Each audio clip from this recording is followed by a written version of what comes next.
ಇನ್ನು operation ಸಿಂಧೂರಕ್ಕೆ Pakistan full ತಂಡ ಹೊಡೆದೋಗಿದೆ. ಭಾರತದ ಏರ್ ಸ್ಟ್ರೈಕ್ಗೆ ಪಾಕಿಸ್ತಾನದ ಏರ್ ಬೇಸ್ಗಳು ಛಿದ್ರವಾಗಿದೆ. ಎಲ್ಲರಿಗೂ ಗೊತ್ತಿರುವಂತಹ ಸತ್ಯ ಇದು. ಹಾಗಾಗಿ ಭಾರತದ ಮುಂದೆ ಮಂಡಿಯೂರಿದೆ ಪಾಕಿಸ್ತಾನ. ಭಾರತ ಕೊಟ್ಟ ಏಟಿಗೆ ಟ್ರ್ಯಾಕ್ಗೆ ಬಂದಿದೆ. ಈಗ ರೈಟ್ ಟ್ರ್ಯಾಕ್ಗೆ ಬಂದಿದೆ ಪಾಕಿಸ್ತಾನ. PM ಬಂದಿದ್ದಾರೆ. ನಾವು ಶಾಂತಿ ಮಾತುಕತೆಗೆ ಸಿದ್ಧ ಅಂತ ಪಾಕ್ ಪ್ರಧಾನಿ ಹೇಳಿದ್ದಾರೆ. ಭೂತದ ಬಾಯಲ್ಲಿ ಭಗವದ್ಗೀತೆ ಅಂತಾರಲ್ಲ ಹಾಗೆ ಶಾಂತಿ ಮಾತುಕತೆಯ ಮಾತುಗಳು ಪಾಕಿಸ್ತಾನದ ಪ್ರಧಾನಿ ಬಾಯಿಂದ ಬರ್ತಾ ಇದೆ. ಭಾರತದ ಕೈಯಲ್ಲಿ ಸೋಲು ಅನುಭವಿಸಿದ ಬಳಿಕ ಈಗ ಶಾಂತಿಯ ಮಾತು. ಪಾಕಿಸ್ತಾನದವರು ಶಾಂತಿ ಅಂತಾರೆ ಅಂದರೆ ಅದು ಇನ್ನೊಂದು ಹಾಸ್ಯಾಸ್ಪದವಾದ ವಿಚಾರ, ಅದು ಇನ್ನೊಂದು ನಗೆಪಾಟಲಿಗೀಡಾಗುವಂತಹ ವಿಚಾರ. ಶಾಂತಿ ಅಂತಕ್ಕಂಥದ್ದು ಪಾಕಿಸ್ತಾನಕ್ಕೆ ಬೇಕಾಗೇ ಇಲ್ಲ. ಆ ದೇಶ ಕೇಳ್ಕೊಂಡೇ ಬಂದಿಲ್ಲ ಆ ಶಾಂತಿಯನ್ನು. ಈ ಬಗ್ಗೆ ಮತ್ತಷ್ಟು ಮಾಹಿತಿ ನನ್ನ ಕೊಲೀಗ್ ಶಬೀರ್ ಅವರಿಂದ ಪಡ್ಕೊಳ್ಳೋಣ. ಶಬೀರ್, ಪಾಕಿಸ್ತಾನ ಪ್ರಧಾನಿಯ ಬಾಯಲ್ಲಿ ಶಾಂತಿ ಸ್ಥಾಪನೆಯ ಮಾತುಗಳು ಬರ್ತಾ ಇದೆ. ಜಗತ್ತು ನಂಬುತ್ತಾ ಈ ಮಾತನ್ನು ಅಂತ? ಓಕೆ, ನಿನ್ನೆ ತಾನೇ ಉಗ್ರ ಅಜರ್ ಮಸೂದ್ ಕಡೆ ಅವರು 14 ಜನ ಸತ್ರಲ್ಲ, ಉಗ್ರರ ಕುಟುಂಬದವರು, ಅವರಿಗೆ 1 ಕೋಟಿ ಪರಿಹಾರ ಕೊಡ್ತು ಪಾಕಿಸ್ತಾನ. 14 ಕೋಟಿ ಆ ಕುಟುಂಬಕ್ಕೆ. ಜೊತೆಗೆ ನಾವು ಹೊಡೆದಾಕಿದ್ವಲ್ಲ ಮದ್ರಸಾಗಳು ಮತ್ತು ಕೆಲವು ಶಾಲಾ ಕಾಲೇಜುಗಳು ಎಲ್ಲೆಲ್ಲಿ ಉಗ್ರ ನೆಲೆಗಳಿತ್ತು ಅದನ್ನೆಲ್ಲ ಪುನರ್ ನಿರ್ಮಾಣ ಮಾಡಿಕೊಡ್ತೀವಿ ಅಂತ ಭರವಸೆ ಕೊಟ್ಟಿದ್ದಾರಲ್ವ ಸಚಿವ ಭೇಟಿ ಕೊಟ್ಬಿಟ್ಟು. ಒಂದು ಕಡೆ ಉಗ್ರರನ್ನು ಮತ್ತೆ ಪೋಷಣೆ ಮಾಡ್ತಾ ಇದ್ದೀರಾ, ಇನ್ನೊಂದು ಕಡೆ ನೀವು ಶಾಂತಿಯ ಮಾತುಕತೆಯನ್ನು ಆಡ್ತಾ ಇದ್ದೀರಾ. ಮೊನ್ನೆ ಪ್ರಧಾನಿ ಮೋದಿ ಅವರು ಬಹಳ ಚೆನ್ನಾಗಿ ಹೇಳಿದರು, ಶಾಂತಿ ಮಾತುಕತೆ ಮತ್ತು ಉಗ್ರವಾದ ಒಟ್ಟೊಟ್ಟಿಗೆ ಹೋಗಲ್ಲ ಅಂತ. ಈ ಬಗ್ಗೆ ಮತ್ತಷ್ಟು ಮಾಹಿತಿ ನನ್ನ ಕೊಲೀಗ್ ಶಬೀರ್ ಅವರಿಂದ ಪಡ್ಕೊಳ್ಳೋಣ. ಶಬೀರ್, ಈಗ ಪಾಕಿಸ್ತಾನದ ಪ್ರಧಾನಿಯ ಬಾಯಲ್ಲಿ ಶಾಂತಿ ಸ್ಥಾಪನೆಯ ಮಾತುಕತೆಗಳು ಬರ್ತಾ ಇದೆ. ಜಗತ್ತು ನಂಬುತ್ತಾ, ಭಾರತ ನಂಬುತ್ತಾ ಇವ್ರ ಮಾತನ್ನ ನಂಬುವಂತಹ ಸ್ಥಿತಿಯಲ್ಲಿ ಪಾಕಿಸ್ತಾನ ಇದೆಯಾ?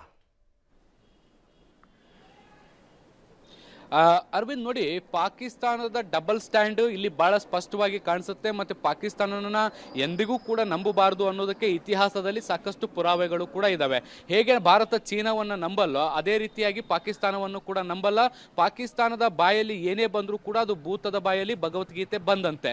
ಯಾಕೆಂದ್ರೆ ಒಂದು ಕಡೆ ಭಯೋತ್ಪಾದನೆಯನ್ನು ನಿರಂತರವಾಗಿ ಪೋಷಣೆ ಮಾಡ್ತಿರುವಂತ ಪಾಕಿಸ್ತಾನ ಈಗ ಶಾಂತಿಯ ಮಂತ್ರವನ್ನ ಹೇಳ್ತಾ ಇರುವಂತದ್ದು, ನಾವು ಶಾಂತಿ ಮಾತುಕತೆಗೆ ಸಿದ್ಧವಿದ್ದೀವಿ ಅನ್ನುವಂತ ಸಂದೇಶವನ್ನ ಕೊಡುವ ಕೆಲಸವನ್ನ ಮಾಡ್ತಾ ಇದೆ. ಆದ್ರೆ ಭಾರತ ಇದನ್ನ ಎಷ್ಟು ಸೀರಿಯಸ್ ಆಗಿ ತೆಗೆದುಕೊಳ್ಳುತ್ತೆ ಅನ್ನುವಂಥದ್ದನ್ನ ನಾವು ಇನ್ನಷ್ಟೇ ಕಾದ್ ನೋಡ್ಬೇಕು. ಯಾಕೆ ಅಂದ್ರೆ ನೋಡಿ, ಒಂದು ಕಡೆ ಬಹಳ ಸ್ಪಷ್ಟವಾಗಿ ಈ ಒಂದು ಭಯೋತ್ಪಾದಕರ ಅಂತ್ಯಕ್ರಿಯೆಯಲ್ಲಿ ಪಾಕಿಸ್ತಾನ ಭಾಗಿಯಾಗುತ್ತೆ. ಪಾಕಿಸ್ತಾನದ ಸೇನಾ ಮುಖ್ಯಸ್ಥರುಗಳು ಭಾಗಿಯಾಗ್ತಾರೆ. ಅಲ್ಲಿ ಏನು ಭಯೋತ್ಪಾದಕರು ಸಾವನ್ನಪ್ಪಿದ್ದಾರೆ ಅವರಿಗೆ ತಲಾ 1 ಕೋಟಿ ಪರಿಹಾರವನ್ನು ಕೊಡುವಂತ ಕೆಲಸ ಮಾಡುತ್ತೆ.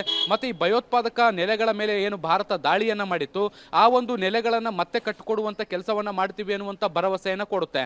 ಮತ್ತೊಂದು ಕಡೆ ಭಾರತ ಗಡಿಯಲ್ಲಿ ನಿಂತ್ಕೊಂಡು ನಾವು ಶಾಂತಿ ಮಾತುಕತೆ ಸಿದ್ಧ ಅನ್ನುವಂತ ಸಂದೇಶವನ್ನ ಕೊಡುತ್ತೆ. ಆದ್ರೆ ಭಾರತ ಇದನ್ನ ನಂಬುವಂತ ಸನ್ನಿವೇಶದಲ್ಲಿಲ್ಲ.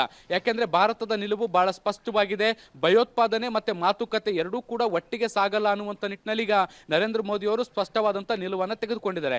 ಎಲ್ಲಿವರೆಗೂ ಪಾಕಿಸ್ತಾನ ಭಯೋತ್ಪಾದಕ ಪೂರಕ ಕೆಲಸಗಳನ್ನ ಮಾಡುತ್ತೆ ಅಲ್ಲಿವರೆಗೂ ಕೂಡ ಮಾತುಕತೆ ನಡೆಯಲ್ಲ ಅನ್ನುವಂಥದ್ದು ಕೂಡ ಸ್ಪಷ್ಟ. ಆದ್ರೆ ಈಗ ಪಾಕಿಸ್ತಾನ ಯಾಕೆ ಈ ಶಾಂತಿ ಮಾತುಕತೆಗೆ ಸಿದ್ಧ ಆಗಿದೆ ಅನ್ನುವಂಥದ್ದನ್ನು ಕೂಡ ನಾವು ಸ್ವಲ್ಪ ಸೂಕ್ಷ್ಮವಾಗಿ ಗಮನಿಸಬೇಕಾಗತ್ತೆ. ಸಿಂಧು ಜಲ ಒಪ್ಪಂದದ ಅಮಾನತ್ತು ಏನಾಗಿದೆ ಅದನ್ನ ಇನ್ನೂ ಕೂಡ ಸ್ಟ್ಯಾಂಡ್ ಬೈ ಆಗಿಟ್ಟಿರುವಂತದ್ದು.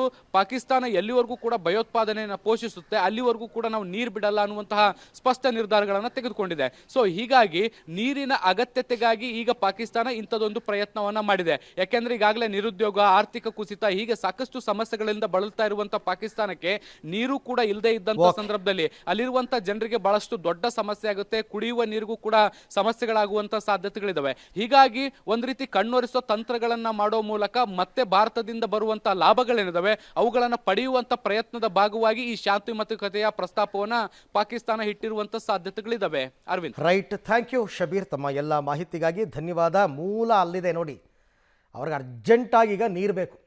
ಆ ನೀರು ಬಿಡಲ್ಲ ಅಂತ ಹೇಳಿದ್ದಕ್ಕೇನೆ ಶಾಂತಿ ಮಾತುಕತೆ ಅಂತಿದ್ದಾರೆ. ಇದನ್ನು ನಾವು ನಂಬಲ್ಲ. ನೋಡೋಣ ಪ್ರಧಾನಿ ಮೋದಿ ಅವರು ಏನು ಕ್ರಮ ತಗೋತಾರೆ ಅಂತ.